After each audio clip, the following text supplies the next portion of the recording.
Welcome back to Lanterne Rouge Cycling Podcast presented by Zwift. Here with Benji for the Tour de Romandie Stage 5 final stage, perhaps the only World Tour Mountain TT this year. 5Ks are flat, then 10Ks at 8% to finish. I wondered before the stage, why would any domestique do this? Like, it's not before the Queen stage where you might need to help. If you don't think you can win the stage or go for GC, I would not complete this stage. Maybe a pride thing, but 117 riders did complete it. Going into the stage, Rowan Dennis was looking to defend his GC lead. He lost a couple of seconds yesterday, but there was Alexander Vlasov, Ayuso, O'Connor, Caruso lost time, but we thought he'd be strong on this TT, etc., nipping at his heels. But you know how we do the TTs. Alexander Vlasov won the TT for Bora Hansgrohe, 33.40, 28 km/h average, about 31 seconds ahead of Simon Geschke, second, with Gino Mader third on 36 seconds. So should we be surprised, Benji? I'm surprised by Geschke. That's an unbelievable performance. Yes, certainly. We know that Geschke can climb and has certain days where he's really good compared to other days where he's not that great. And this is certainly one of his better days on the bike in recent years, I dare to say. And it's lovely to see that. He's always been the kind of rider that has the mental capabilities of like pushing through and other people are struggling hard to mentally stay on the same level. And I think that's what Geschke's strength is in a time trial like this. But in all honesty, my biggest surprise is even though we should see that coming on a regular basis. Every time we get a mountain time trial, it's so easy to underrate how large the gaps will be because we don't get that many mountain time trials. And I'm actually enjoying these mountain time trials a lot. And I think we need to get a team time trial on a mountain at some point because that would be fire. Nonetheless, when it comes to Vlasov and Geschke, I agree that Geschke is the one that I'm like, okay, that's a wonderful performance. But I also want to rate Vlasov here. Yes, this is not the top competition of a Pogacar or a Roglic that would likely beat him on a parkour like this, but I still think that this is a very solid time trial and a very solid performance overall because he does put serious time in a lot of decent people in this race. Like who? For example, Seb Kuss, Yuzo. Sepp Kuss. What do I gotta say here? Okay, Gino Mader was great at the Swiss time trial last year. That's Caruso true. is a good mountain time trialist. Yep, but he signed on big money to podium Tour de France, or according to Bernie Eisel, challenge Pog and Rog. 31 seconds into Geschke. It's good he did the business. That's fine. Does this change what I think of him? No. I'm a bit down on Vlasov. I even thought he was slipping yesterday on the second staircase and would have been dropped if it was longer. Like 31 seconds into Geschke, it's not. I don't think that proves anything versus like, can this guy drop Danny Martinez on a long climb? Don't know. You know, when you look at who his GC competition here was, Rowan Dennis, checks notes, the sixth in Jumbo Visma's mountain train at the Tour, the sixth guy. Well, Kuss is second last, but GC Kuss no good here, so that's not his fault. I'm a little bit. Benji's, I think, has the rational view of Vlasov. Top five. I'm not misrepresenting what you think. Top five at Tour sort of candidate. Yeah, top five candidate. He's going to be fighting for the top five, in my opinion. I find a podium, he will need to have a lot of luck and consistency that he currently doesn't show on longer climbs. But a top five candidate should do because, like, he's going to drop in certain climbs in the Tour, destined to do so. But that's from the best riders. And I don't expect him to beat a Pogacar up the big climbs and so forth, but I do expect him to beat the riders that we can sometimes see in sixth or seventh. I rate his climbing similarly to Kelderman, who was able to top five the Tour de France. True, he did last year. Bit of a backdoor T5, but as you said, Kelderman very consistent. I think he's podiumed. Has Kelderman been top five all three Grand Tours? Yes, he podiumed Giro, top five World Tour, I think. I'm a bit more negative about Vlasov on sort of the Alp stages. I think there could be a big crack and he could lose 5 to 6 minutes. Anyway, that's enough on him. He does the business, as I said, wins his second general classification, this year after winning his first of Valenciana, which actually had a much stronger field. So that was very impressive at the start of this year. So he's been going great for Bora. They won 2 stages here, one with Agita and the TT today with Vlasov. And yeah, it's all going very well. They won Catalunya with Igita. So they're kind of doing, to me, Benji, what Ineos did a bit last year when Ineos sent their guys to some of the other stage races, avoiding Pog and Rog, but still got the job done. Yep, certainly.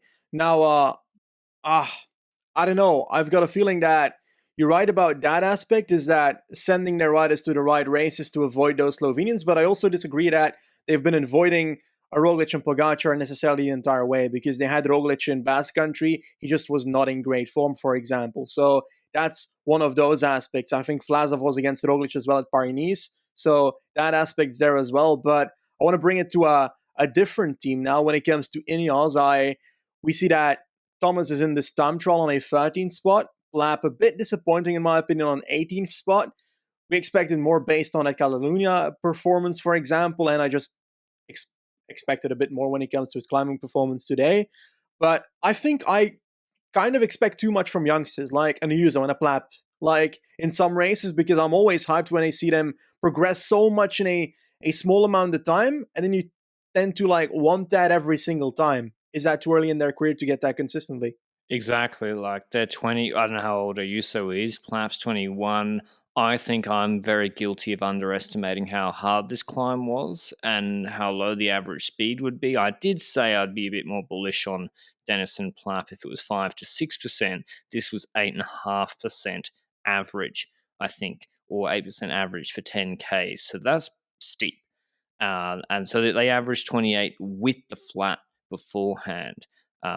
So yeah, I just think with a bit of a heart pick, I went with the Australian TT guys, and I think it was just a bit too steep for them today. You can see that in the time splits. Dennis was third to the intermediate. Benji mentioned this on Twitter, and I wholeheartedly agree that I wish the intermediate was at the base of the climb, because it was about like, I don't know, 5-6 minutes into the climb, but Dennis was still third to that point, and he was 61st from the intermediate to the finish. So he, if I'm guessing, they've chosen a target power to go for the win, and he couldn't do it, and so he blew up. So it is what it is.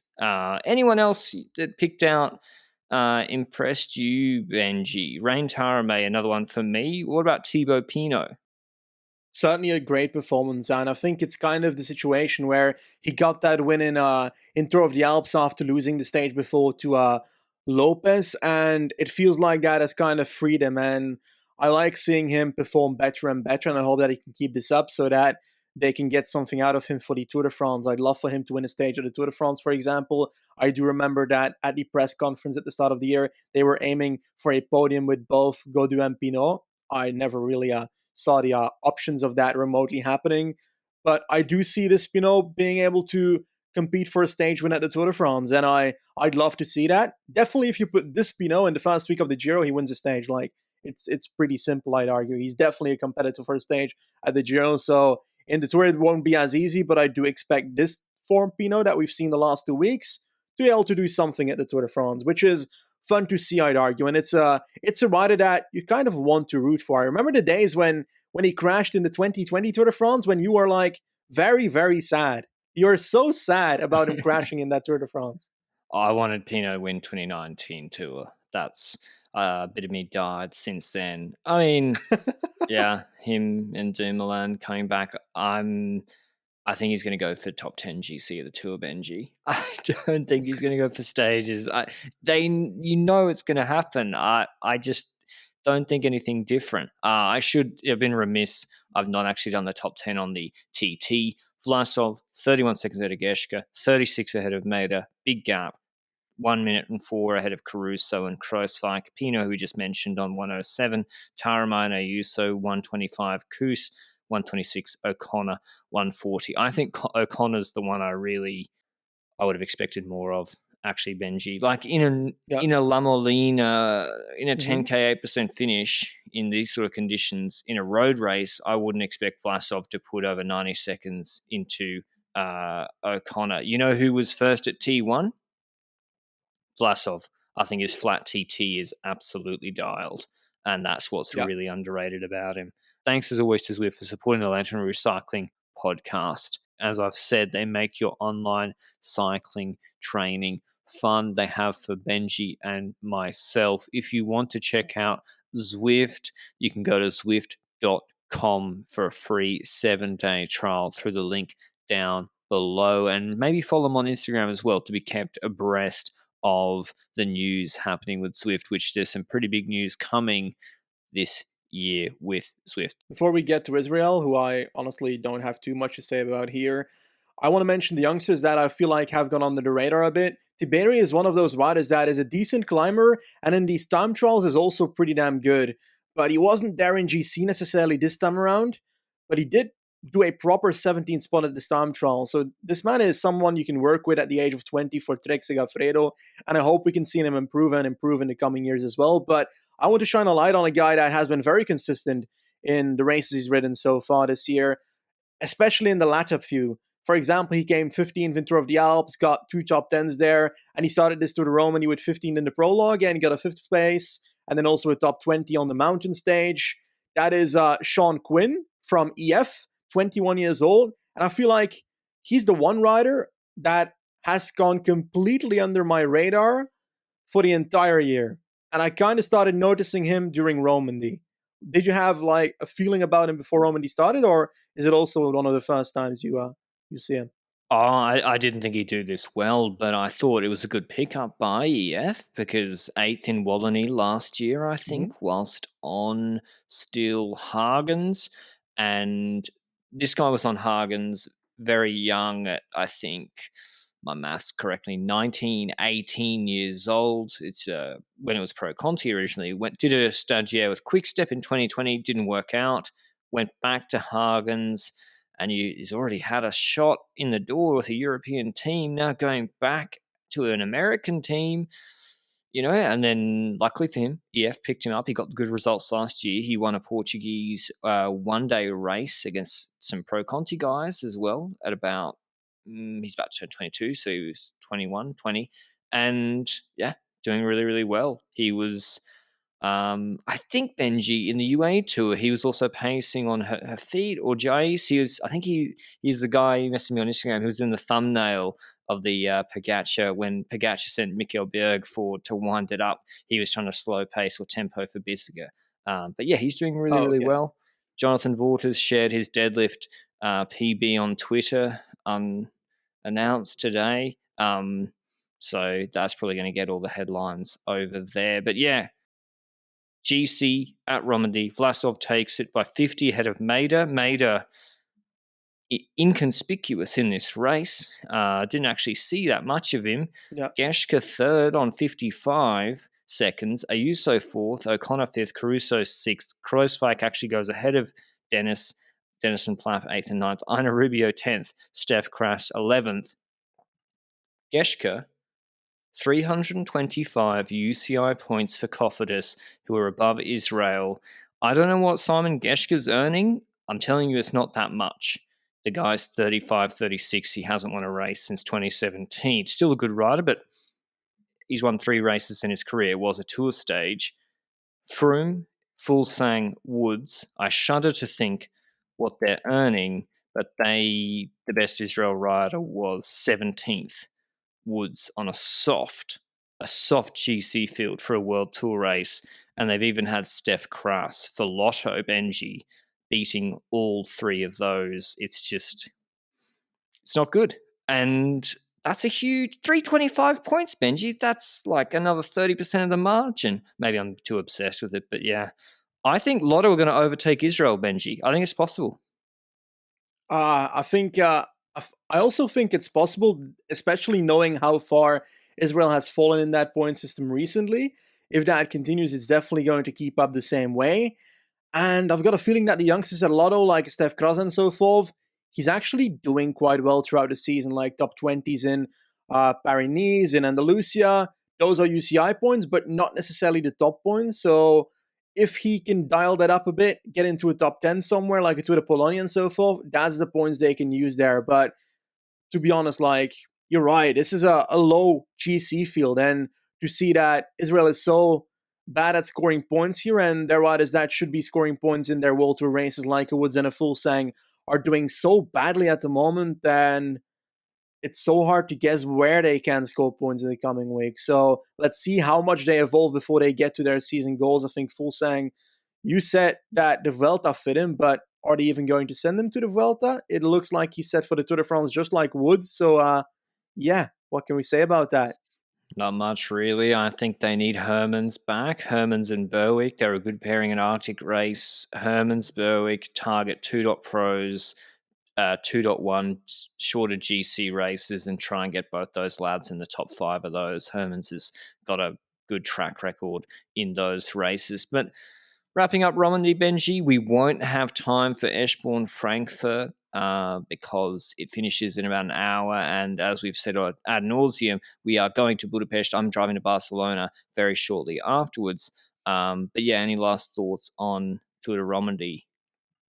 Honestly, not that much. It's one of those races that, I'm not going to lie, this is one of the two World Tour races, stage races, that I probably care the least about when it comes to what comes out of it, because I see this as an opportunity for youngsters to show themselves in teams and so forth, and I don't hold much thought to what this could mean for a race in the future and so forth, because these are not those races. Like, I'm more looking forward to the likes of a Dauphiné and a Swiss to show me what the Tour de France has in store, for example. And even with the Tour of the Alps, we're like, well, is this really a lead-up race to the Giro or Asturias? Because last year, Simon Yates won Tour of the Alps, and then in the Giro, he was third eventually, but he was heavy favorite going into it, for example. So it's really intriguing to see which races can really prove who are the favorites for the Giro and for the Tour de France. And I'd argue that Romandy is not really moving a needle for me in that aspect. I am slightly disappointed in Ayuso, though, which is perhaps just me being harshly expecting too much of a 19-year-old at this point in his career. I mean, where's this? Oh, here she gave him good support. I think, yeah. I mean, that high expectations. I think he went well, Benji. Perhaps he needs an Almeida on the team to have that extra motivation. Exactly, yeah. He would have gone faster in the TT. Other news is that Simon Yates is doing Simon Yates things before the Giro's even started. He's transferred Grand Tour Simon Yates to 2.1 3-day Simon Yates races at Asturias. He won the first stage, rode away from everybody. Yesterday, he got dropped. He said it was 30 degrees. It wasn't. I think it was like mid-20s. According to the average, the day was like 24. Maybe it was hotter on the climb. Lost loads of time. GC done. And then he won the stage today. So he's done kind of the opposite of what Bike Exchange needed points-wise, picking up 2 stages for 28 points. But it's even Sosa that takes out GC for 125. Now, if he does well this year, Simon Yates, the points are academic. I think Bex is safe anyway, but just funny to see Simon Yates doing Simon Yates things at a 3-day stage race. But that's all from us. I've got to head out now. Get ready. I'm woefully underprepared. Looking forward to seeing Benji tomorrow. Thanks to Zwift, who have made it happen. If you want to support Zwift, who've made it possible for us, and they've supported LRCP, and they will do so all year, you can go to Zwift.com down below for a free 7-day trial. How prepared are you, Benji? I'm very prepared. Like, my baggage is I don't sitting there believe like you. completely empty at the moment, and I need to wake up at 4 a.m. tomorrow morning to catch a flight in time. So that's gonna be fun. Jesus. I'm doing the hotel the night before at the airport. I don't do early wake ups. Oh, Yeah, that extra strats that you'll learn one day. All right, that's all from us. We'll see you maybe tomorrow with an Eschborn recap. Maybe not. No promises. Until then, ciao.